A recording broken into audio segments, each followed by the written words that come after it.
राम सीता लक्ष्मण एक जंगली जंगल में प्रवेश करते हैं। राम ने लक्ष्मण से कहा, थम्मा, यह आदिवासी भयानक है। यह ज्ञात नहीं है कि वहाँ किस प्रकार का जानवर और जीव है। मैं आगे बढ़ूंगा, मुझे आपका अनुसरण करने दो। उसके पीछे से आओ और सीता का कोई भय न हो।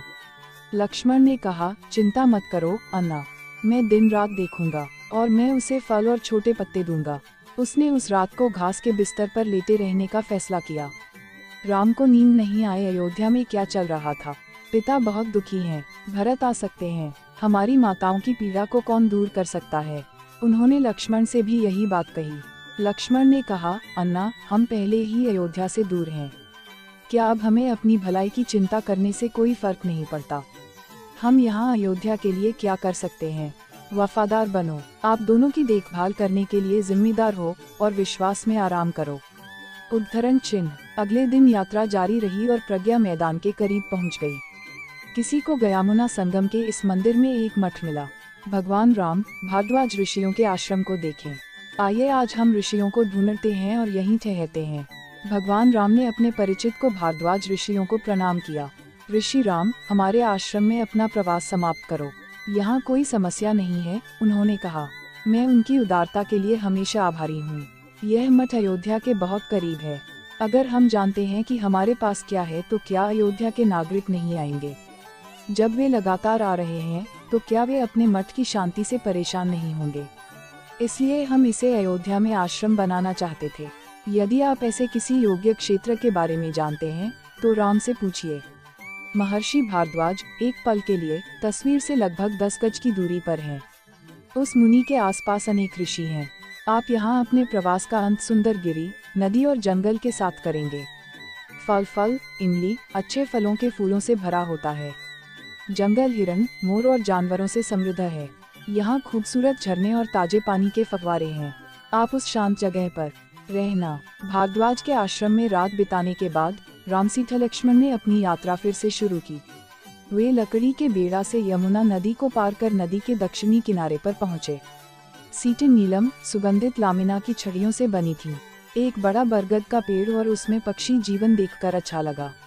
राम ने कहा, ऋषियों ने एक सुंदर स्थान सुझाया है। जंगल की सुंदरता देखते ही बनती है। चलो यहीं रहते हैं। लक्ष्मण ने उसी समय लकड़ी का एक अच्छा टुकड़ा उठाया और पर्णकुटीर का निर्माण शुरू किया। कुछ ही देर में एक छोटा सा आश्रम बनकर तैयार हो गया। राम सीता लक्ष्मण ने पत्ता घर के दरवाजे की पूजा करके घर में प्रवेश किया। लक्ष्मण हमेशा पत्तेदार घर के बाहर और रखवाली करते थे। राम सीता लक्ष्मण के गंगा पार करने और भारद्वाज के आश्रम में पहुंचने के बाद सुमंद्रा गुफा के साथ लौट आए। अयोध्या लौटना। अयोध्या में लोगों का कोई मदरा नहीं रहा था। हर तरफ सन्नाटा था। उन्होंने देखा कि लोग समूहों में खड़े हैं और दशरथ के उदय, हाथ में हाथ डाले और अयोध्या में अचानक हुए परिवर्तनों के बारे में बात कर रहे हैं। नागरिकों के लिए और भी चिंता की बात यह थी कि शाही राजा रामलिकन राजकुमारी सीता के पास गए थे। महल में पहुंचकर सुमंत सीधे दशरथ के पास पहुंचा। मात्र 5 दिनों में अत्यधिक कष्ट सह चुके दशरथ बहुत बूढ़े लगने लगे थे। उनके जीवन का अंत निकट है। वह था रानी कौशल्या के पास थी और उसने सलाह ली। दशरथ एक पल के लिए उत्साहित थे जब उन्हें पता चला कि सुमंत आ गया है। मेरे बच्चे कहाँ गए? कहाँ? क्या हाल है? तुम जंगल में कहाँ ठहरे थे? उनकी भोजन व्यवस्था कैसी है? उन्हें ठंड, हवा, बारिश, धूप से कैसे बचाएं? यहाँ रहते हुए वह रथों पर सवार हुआ। आप अभी क्या करती हो? क्या मैं ही हर चीज का कारण हूँ? मंत्री सुमंत ने कहा, महाराजा उतने दुखी नहीं हैं जितना आप जानते हैं। वे अयोध्या छोड़कर तमसंदी पार कर भेरापुर पहुँचे। वहाँ उन्होंने बेदार राजा से आतिथ्य प्राप्त किया और गंगा पार कर भारद्वाज मुनिगल आश्रम में प्रवेश किया। अब महर्षि को फिल्म उद्योग में जाने की सलाह दी जाती है। इन 5 दिनों के दौरान राम का जंगल में सीता लक्ष्मण से सामना नहीं हुआ। क्या आप कम उम्र में विश्वामित्र के साथ यज्ञ संरक्षण में गए थे? वे नदी के नज़ारे से खुश हैं। उनकी भतीजी सीता देवी भी खुश हैं। सीता देवी खुश हैं क्योंकि वह रमन के साथ हैं। राम की सेवा से लक्ष्मण भी प्रसन्न होते हैं। राम ने तुम्हें प्रणाम किया। भरत अच्छा शासन करना चाहता है।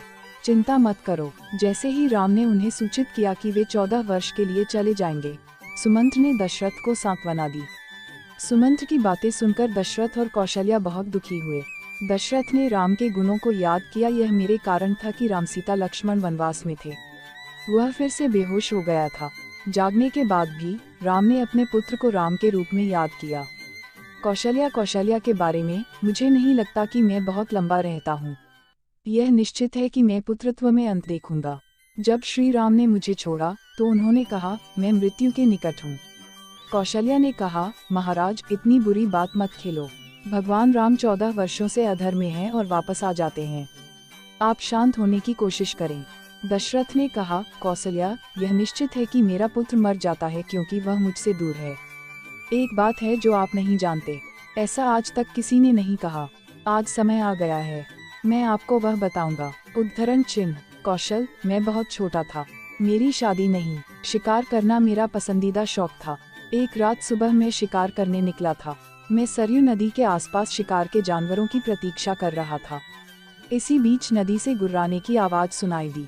यह जानते हुए कि जानवर पानी पी रहा है, मैंने फोनेटिक तीर का इस्तेमाल किया। यह मानकर कि तीर पानी पीने वाले प्राणी पर लगा है, वह नदी के किनारे चला गया। काश उस पल के लिए। वह दौड़ा और देखा, एक ऋषिकुमार जमीन पर गिर गया और नदी के किनारे मर गया। खून तीर के माध्यम से छेदा गया था, जो छाती में छेद किए गए तीर से मारा गया था। मैं अपने हाथ के पास गया और कहा, हे शिखकुमार, मैंने अनजाने में अपने आप को एक तीर से चोट पहुंचाई है। मुझे लगा कि कोई जानवर का पानी पी रहा है, मुझे माफ कर दो। उद्धरण चिन्ह। मैंने जो व्युत्पत्ति सीखी और उसका अभ्यास किया वह इस प्रकार ऋषिकुमार था। वह ऋषिकुमार एक आध्यात्मिक पुरुष है, मैं एक श्रोता का पुत्र हूँ। मेरे माता पिता बूढ़े और बूढ़े हैं। उन्होंने अपनी तीर्थयात्रा प्रकाशित की, इसलिए मैं उन्हें उनके अपने अपने स्थान पर ले जाकर तीर्थयात्रा कर रहा था। अब मेरे माता पिता की देखभाल कौन करता है? प्यास के कारण मैं नदी में पानी लेने आया था। मैं मरने से नहीं डरता, लेकिन मेरे दादा दादी की परवाह कौन करता है? मैं अकेला हूँ जो उनके बुढ़ापे में पड़ा है, मैं मर रहा हूँ। उद्धरण चिन्ह। तारांकन, चिंता मत करो ऋषि कुमार, मुझे माफ कर दो, इसने अचानक तुम्हारा जीवन समाप्त कर दिया है। मैं तुम्हारे माता पिता को फिर देखूंगा। मैं धीरे धीरे उस स्थान पर आ गया जहाँ उसके माता पिता थे, उस घड़े से पानी भरकर जिसे ऋषिपुत्र सुन रहे थे। ससुर ने पूछा, बेटा तुम देर से क्यों आ रहे हो? उसकी बात सुनकर मुझे दुख हुआ, मेरी टांग कांप उठी, कहानी में जान आ गई। बात कठिन थी। मैं उनके पास आया और कहा, ऋषि मुझे क्षमा कर दो, मैं तुम्हारा बेटा नहीं हूँ। अयोध्या के राजा दशरथ महाराज, मैंने बहुत अच्छा किया है, कृपया मुझे माफ करें। उद्धरण चिन्ह। तारांकन, माता पिता तब घबरा गए जब उन्हें पता चला कि उनका बेटा नहीं है। उन्होंने उन्हें पानी पिलाया और जब वे उठे तो उन्होंने कहा, मेरा बेटा कहाँ है? बताएं क्या होता है माँ बाप को सुनने का दुख। कौन? दशरथ राजकुमार, आपने क्या गलत किया है मेरे बेटे में? उसने पूछा। मैंने ध्वनिक तीर के साथ प्रयोग किया, यह जानते हुए कि ऋषि कोई पानी नहीं पी रहे थे। उस बाण ने तुम्हारे पुत्र को मार डाला, इसलिए लड़के को मारने वाले पापी को चेतावनी दी गई। जब वे फिर से पानी से तंग आ गए तो चचेरे भाई गुस्से में बोले, क्या पापी ने हमारे इकलौते बेटे को मार डाला? आप हमें क्या लाए थे? तेरा पुत्र भी शोक से मरे। कौशल्या, अब तक मैंने इस बारे में किसी को नहीं बताया। जैसे ही श्री राम ने मुझे छोड़ा, मैं जान गया कि मेरा अंत निकट है। हमारे द्वारा किया गया कोई भी पाप दंडित नहीं होगा। मैं अपने माता पिता के लिए दुख लाया, उनका श्राप आज पूरा हो रहा है। दुखी दशरथ जीवित नहीं रहे। क्या राम ने मेरी और मुझे कंपनी छोड़ दी? राम के पुत्र दशरथ, रावण के पुत्र राम ने राम का पाठ किया और उनकी मृत्यु हो गई। दशरथ की मृत्यु से अयोध्या में शोक और बढ़ गया था। मंत्री, सुमंत्र, रानियों और नागरिकों सभी ने देश को अनाथ होने पर विलाप किया। अयोध्या के लोगों ने जो वरदान सुना था, उसके कारण भगवान राम दशरथ से दूर हो गए। क्या रानी अपने पति की मौत के लिए जिम्मेदार थी? अयोध्या आज सचमुच अनाथ हो गई। महाराज दशरथ की मृत्यु हो गई। राम लक्ष्मण ने आह भरी, भारत शत्रुघ्न के क्या देश में है? नाविक की नाव की तरह इस राज्य की रक्षा कौन कर सकता है? मंत्री सुमंत्रा भी चिंतित थे। सुरा राजवंश के राजाओं ने ठीक शासन किया। राजा रिल्ला के नाडा की अयोध्या में आज क्या होगा कौन जाने। सच्चे न्याय की रक्षा कौन करता है? कौन हमें सलाह देता है? लोग चिंतित थे। वशिष्ठ महर्षि ने मंत्रियों की अपार बैठक की।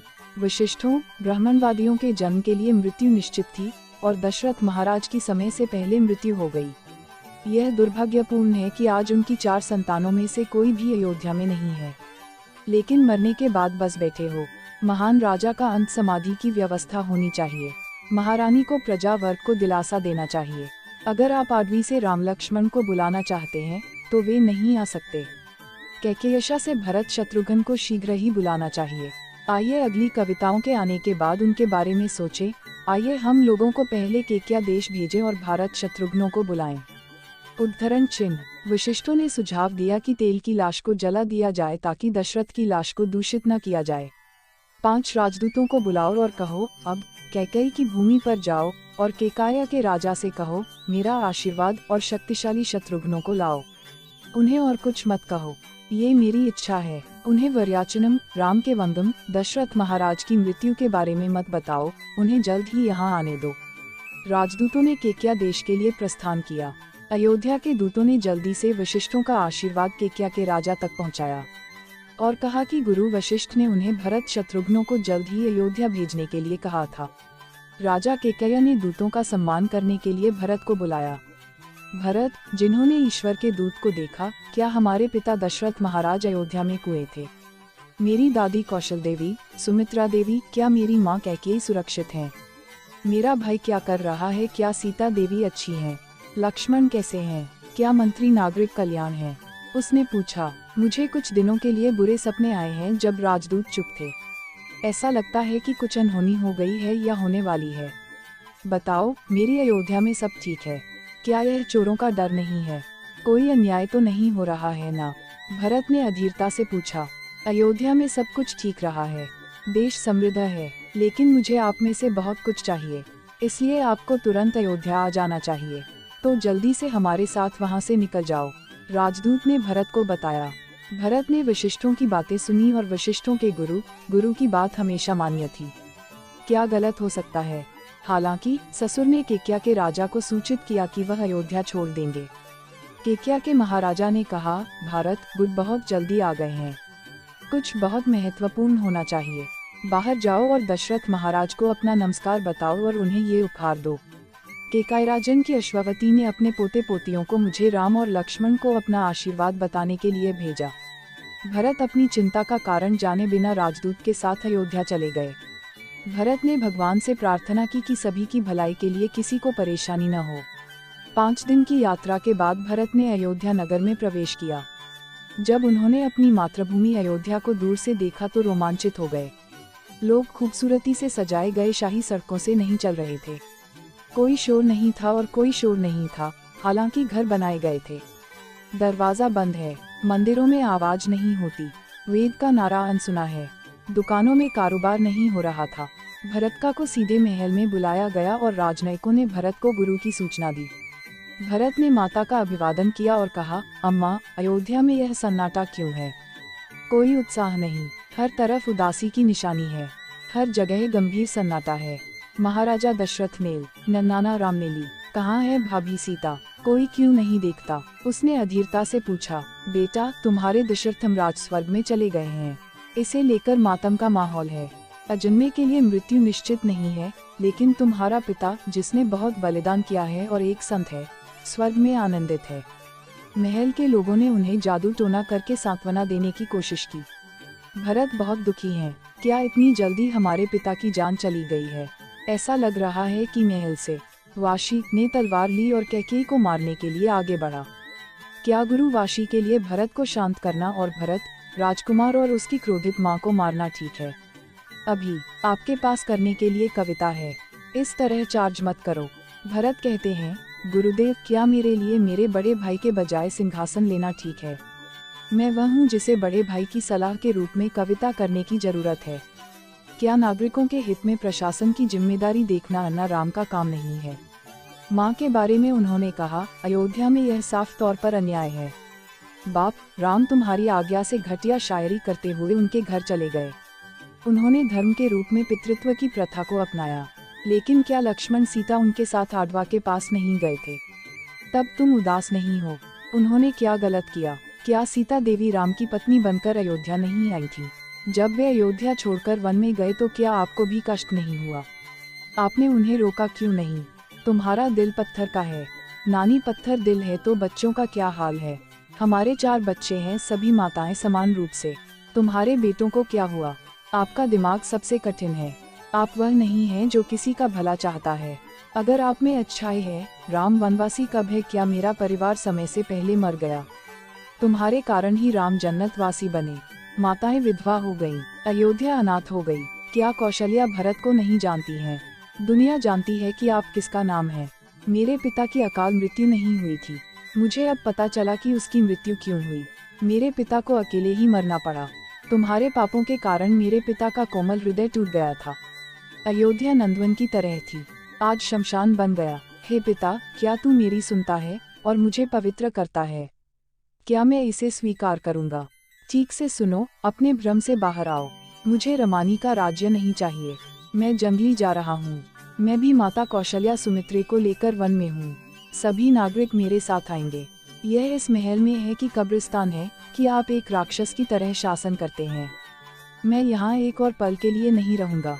उद्धरण चिन्ह। जब उसने कौशल्या और शिखरों को देखा तो वह उनके चरणों में आया और कहा, माँ, मुझे क्षमा करें। मेरी माँ के पाप का विरोध कौन कर सकता है? मैं इससे शर्मिंदा हूँ। मैं अपनी माँ के बुरे काम के लिए आपसे माफी मांगता हूँ। भरत को एक माँ की तरह कमतर महसूस होता था। माँ, मैं वह नहीं हूँ जो राज्य चाहता है। नन्ना राम अयोध्या के राजा हैं। मैं वह नहीं हूँ जो मेरे सपने में राज्य चाहता है। अगर मैं निर्दोष हूँ तो मुझे एक ऐसा राज्य चाहिए जो अन्ना का कर्जदार हो, लेकिन जो कुछ मैंने गुरुमुख से सीखा है वह सब नष्ट हो जाना है। इसे गपशप का पाप उन लोगों के उपहास का पाप होने दो जिन्होंने इसे किया है। देशद्रोह का पाप जो नागरिकों की रक्षा नहीं करता है। जो मेहमान घर आया है वह अनादर के पाप, विश्वासघात के पाप और दुनिया के सबसे क्रूर पापी की सजा का दोषी हो। उद्धरण चिन्ह। कौशल्या भरत के पास जाती है, बेटा, क्या तुम अपने मन को जानते हो? आप पर कौन शक करेगा? दुनिया जानती है कि आप बेदाग हैं। बस इतना ही था। अब एक आकर्षक घटना के बारे में सोचने का क्या फायदा? आवेगी मत बनो। जो कड़वाहट चली गई है उसे भूलने की कोशिश करो। उसी समय मंतारे भरत के पास आए। उसे देखने वाले पर भरत क्रोधित हो उठे। दुश्मन ने तलवार पकड़ ली और आज यह सारी बुराई को मारने के लिए दौड़ पड़ा। भरथनी को शत्रुघ्न को रोकना चाहिए और मुझे मंत्री को मारने के लिए एक रुमाल देना चाहिए। लेकिन राम, जो पहले ही अपनी बात लेकर जंगल में चले गए थे, वापस नहीं आएंगे। न ही हमसे बात करता है।